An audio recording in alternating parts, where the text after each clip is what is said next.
There once was a girl who read so many books that she'd started to see herself in the pages.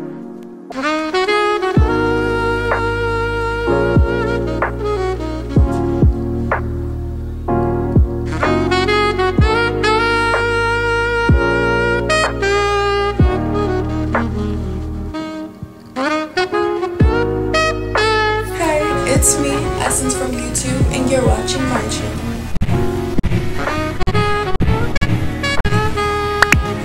Let's do that.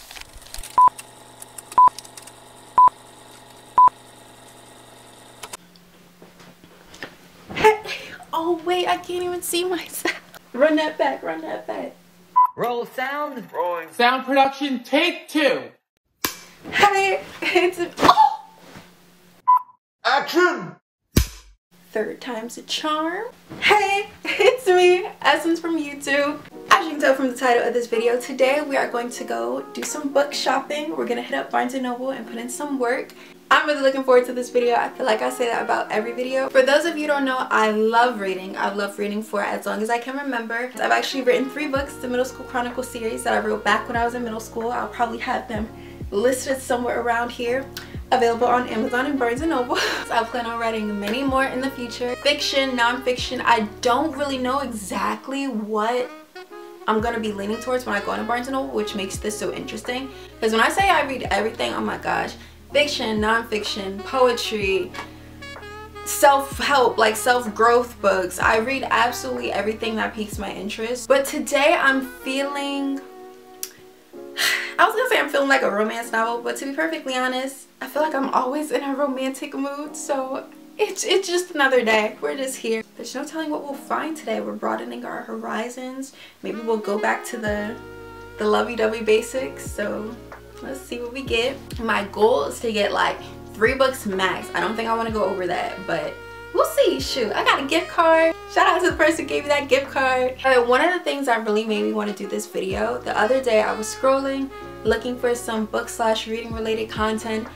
and I started noticing a little pattern as I was scrolling through the socials, and I realized there weren't too many people that looked like me making this type of content, or at least I wasn't seeing it. So we finna switch things up a bit.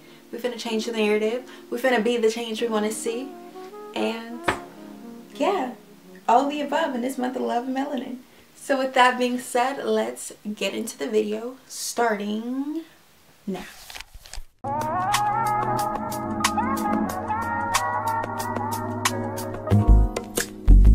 It's not that I don't want you here.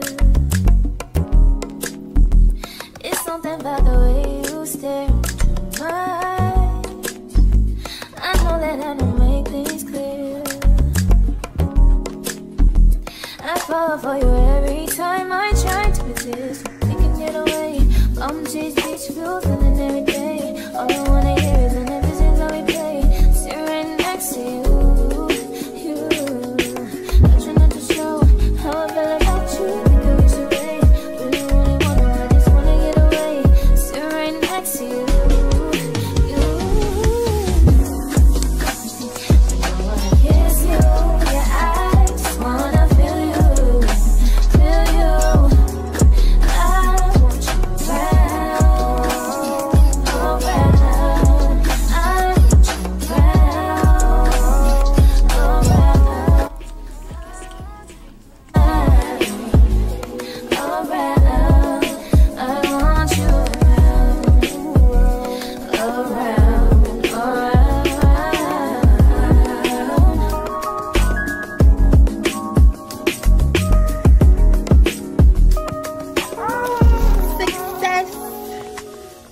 I'm back. So we did a little damage, just a little bit, nothing too crazy, and I'm going to show you guys what I got from Barnes & Noble. Let's get into it. So the first book I got is A Million Kisses in Your Lifetime. This is something I really wanted to read around Valentine's Day, and even though Valentine's Day is already passed, I'm thinking of still squeezing it in before the month is up, because technically it's still the month of Love and Melanin. One thing about me, I'm such a seasonal reader. I love reading a book that resembles or reflects like the period of life I'm in right now, whether that be summer, then I'm reading vacation books. If it's around Halloween, October, I'm reading my mysteries, my thrillers, my Stephen Kings, my horrors. If it's spring, I'm reading a lot more like very cute and romantic and books that smell like flowers. I feel like that's the best way I can put it. And like I said, it's past Valentine's Day. Valentine's Day just passed, so we got a cute little Valentine's Day aesthetically pleasing read. I was actually a little hesitant to get this book for one of two reasons. The first one is, y'all, who told them to put this as seen on TikTok? I can't even call it a sticker because it doesn't come off. Who told them to put this little thing on here? Why? Just why? I really can't stand that. I feel like it just, I don't know. I feel like it takes away from the soul of the book. I don't know. It just makes it feel so surface level, so trendy, and I feel like books are supposed to be timeless. I doubt TikTok is going to be around 30, 40, 50 years from now. I mean, who knows? But why did I do that? And speaking of, can these authors please, like, this is coming from an author, please be mindful of their covers. Because there's certain books I be wanting to get, but there is no way I'm walking around reading it in public and the cover looks like this. I'm just going to leave an example like this. You know who I feel like when I see covers like that? Like at the mere thought of imagining me reading it and then that's the cover. I feel like, you know how all like the moms and older women in older like Nickelodeon Disney shows were obsessed with, what was his name? Fabio. Remember him from Big Time Rush? Long hair, majestic on the cover of every like old cliche romance. I feel like one of them older ladies reading one of those with these type of covers. Like I said, one author to another, let's get this together because it's not making the cut. It's not doing it for me. Yo, I just went on a whole rant about judging a book by its cover. It's true though, this is something we do. I want to like feel fly reading my book, and honestly, the cover gotta equate. It gotta match up, so y'all catch my drift. Another one of the things that made me hesitate from getting this book is kind of like I was saying, you know, Valentine's Day passed. Low-key, I was talking to my mom. I was like, should I read this before February is over, or should I just save it for next year for Valentine's Day? Because that's how like OCD I can get about reading a book that matches the season. I feel like for the most part in life, I'm pretty chill when it comes to certain things. My mom has like, oh my gosh, like everything has to be neat and placed where it belongs. Me, I'm usually pretty chill when it comes to stuff like that.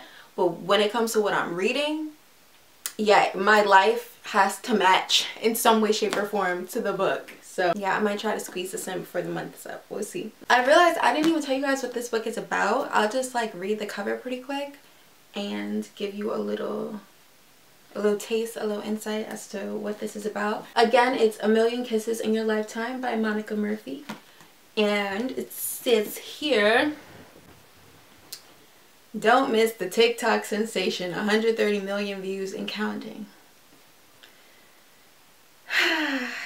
Man, have times changed. Anyway, Ren Beaumont is many things. Beautiful, smart, innocent. Everyone at Lancaster Prep either loves her or wants to be her. I'm the only one who sees Ren for who she really is. A repressed little Miss Perfect who keeps her feelings locked up so tight she's probably close to bursting. She thinks she's above us all. Even me. I shouldn't be drawn to her. She's not my type. Until we're forced to work together on a school project and realize we might have more things in common than we thought. Soon enough, I find myself completely obsessed with her, no matter how unlikely we are to everyone else. And I will do anything to make this girl fall in love with me. Anything. Need I say more? Okay, the next book I got is Filthy Rich Vampire by Geneva Lee. And what caught my attention about this, honestly, it's weird, but I feel like if you're a reader, you can relate. It's kind of odd explaining this to a non-reader, but sometimes I go through book cravings. Like, I'm in a certain mood for a certain storyline or a certain, like, feeling. I think the best comparison I can make is, like, if you're craving an action movie or if you're craving a romance movie or a comedy. Like, sometimes you want to laugh. Sometimes you want butterflies. Like, it all depends on my mood, you know? This is one of those books that I picked up and it felt really, really nice too.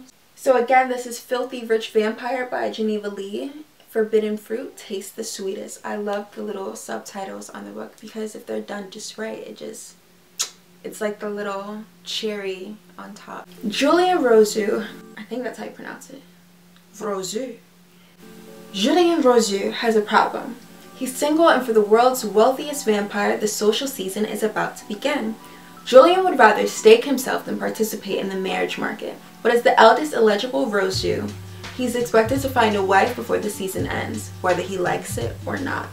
When Celestia literally stumbles into his life at a gala, he knows she's the last person he could ever fall in love with. She's too innocent, too kind, and way too human.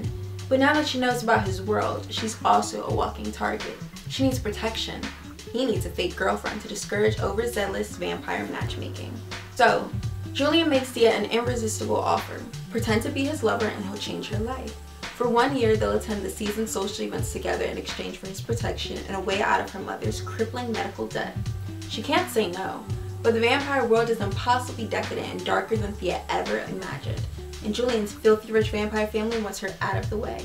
But with each moment they share, new dangers emerge, a desire as forbidden as their stolen touches, and an awakening of a long-dead heart, and secrets that could tear them both apart. Ooh!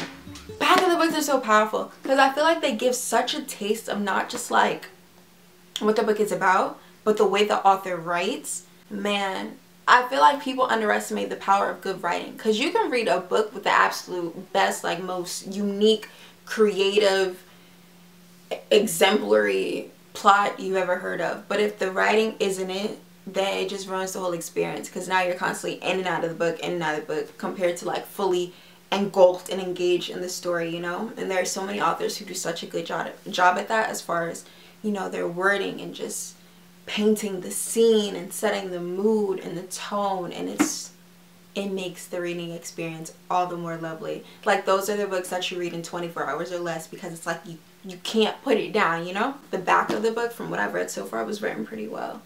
And ooh, I'm curious. I've been asking a couple people this. I'm really curious what you guys' thoughts are, or what your answer is.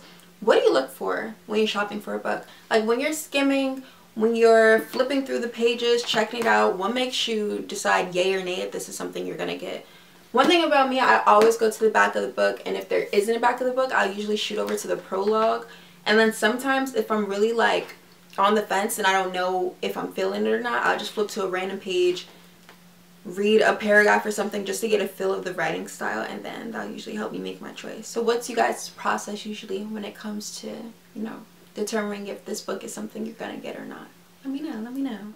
The next book I called is None Shall Sleep, There Are No Monsters, Only People, a novel by Ellie Marney.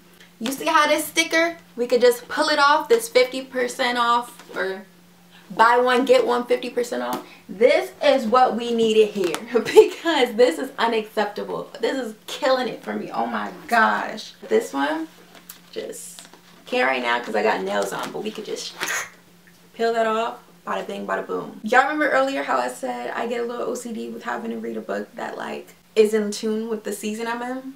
Well, I feel like I'm trying to step out of that.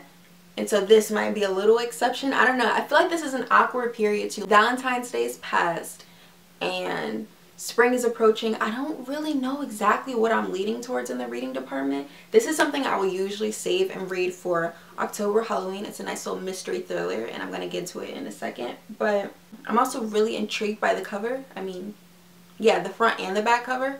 So we might have to make a little itty bitty exception here. Or maybe I'm just broadening my horizons. Who knows? Okay. 1982. Quantico, Virginia. Two teenagers, serial killer survivor Emma Lewis and U.S. Marshal candidate Travis Bell, are recruited by the FBI to interview convicted juvenile killers and provide insight on cold cases. From the start, Emma and Travis develop a quick friendship, convincing juvenile murderers to talk when even the FBI can't get them to crack. But when the team is called in to give advice on an active case, a serial killer who exclusively hunts teenagers, everything begins to unravel. Working against the clock, they must turn to one of the country's most notorious incarcerated murderers for help, teenage sociopath Simon Gudmundsson. Despite Travis's objections, Emma becomes the conduit. Ooh, that's a new word.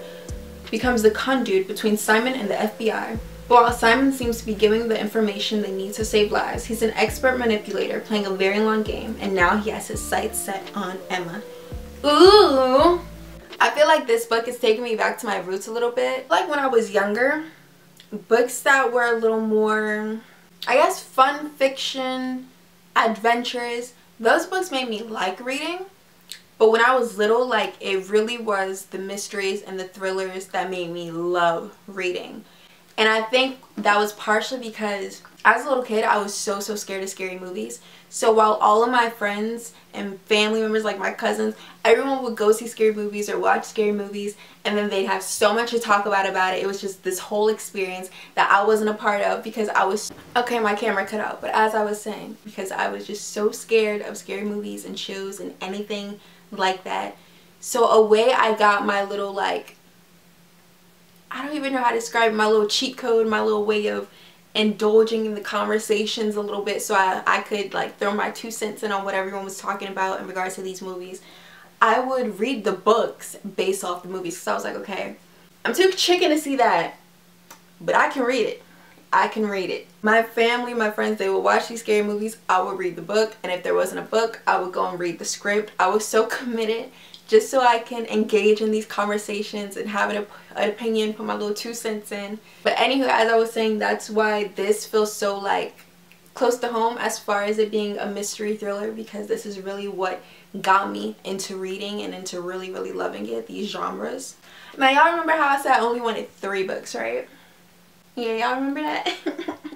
The last book I got, this is the 4th book I got, so we only scratched a little above the budget. That's it, just a little. This book is called The Obsession, Boy Meets Girl, Boy Stalks Girl, Girl Gets Revenge by Jessie Q. Sutanto. I feel like this book is so interesting to me because it's like a combination of the other books I showed you guys. It's supposedly like a romantic thriller, at least that's what I'm getting from just the covers I've read so far. But I'm intrigued. It reminds me a little bit of You, and I'm going to tell you guys why after I read the back. But, oh, and when I say you, I'm referring to the show, not like you, but you know. A classic sort of love story, except someone might wind up dead. Logan thinks he and Delilah are meant to be. Delilah doesn't know who Logan is. Logan believes no one knows Delilah like he does. He makes sure of it by learning everything he can, watching her through a hidden camera. She might call him a stalker. Logan prefers to be called romantic. Delilah is keeping secrets though. Deadly ones. There's so much more to her than meets the eye. Logan is determined to make Delilah their heroine in his twisted fantasy, and he'll do anything to get what he wants. Delilah is done with the men in her life controlling her. If Logan won't let her go, she'll make him. Ooh, okay. Yeah, this is so interesting to me. I'm really curious to just see where the story goes. I think what really threw me off was this little title here right at the top. A classic sort of love story, except someone might end up dead. In no way upon first reading this, because I read the back first before I like skipped over that part at first. I was like, there's no way this is a love story. Like, this is leaning a little bit more towards that thriller, mystery, psychological thriller type genre. But now I'm like, what happens? Like, do they have like a romantic chemistry, or is this just like a, I don't know, is it a case of Love and Joe? Excuse me? Do you think this peach looks like a butt? I guess we'll see, to be determined. So again, these are all the books I got. I'm so very happy with them, and I can't wait to read them. And I've been considering doing a book review for each book, so if that's something you guys would be into, let me know. I really do want to make more book/reading related content because, again, I want to see more people of color in these areas on the internet. I just know how much that would mean to like my inner child, and yeah, I want to see that. I hope you guys enjoyed this video. That is all for today. Please do not forget to like, comment, subscribe, all that good stuff you already know, and I'll see you in my next video. Bye. It's not that I don't want you.